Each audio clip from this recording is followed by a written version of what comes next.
Hi friends welcome back to our mini blog. तो आम मैंने समस्ते ये रेडी कुआडे बाहर बोली आपण मैंने भी भावुं तो वीडियो कंटिन्यू करंतु निश्चित भाव में जानीपारे। ये आम मैंने समस्ते रेडी ही बाहरी आसलु। आज आम आसलु मयूरभंज महोत्सव बुलावाई।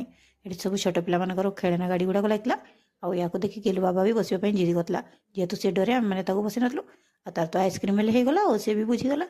देन आम मैंने किसी फोटो क्लिक कर देलु आठ आसी जाता बम्बे लाडू आपण मानक एगुड़ा के भल लगे आप कमेंट कर जनातु। तो तापर आम मैंने चली आसलु मेला भितर को बुलावाई। आठ सब छोट छोट चाबरिंग गुड़ाक थी आपण मानक मोर ये वीडियो जो भल लगे वीडियो लाइक और चैनल टी सब्सक्राइब करदेवे और कमेंट करने को जमार भी भूलें ना।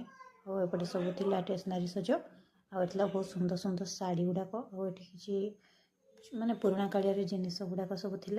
एपटे सैटा थी खाଇବା स्टल। देन जेहेतु संध्या जाता ये प्रोग्राम भी स्टार्ट होता आपण मैंने भावुं कि मुझे कौन आनी किसी भी आनी मो बुलवाक जेहतु खाली बुलिकी ही चली आसली। आउ एपट साइड बनाणिया होता आम शिमिलीपाल पहाड़ बहुत सुंदर बनाणिया होता।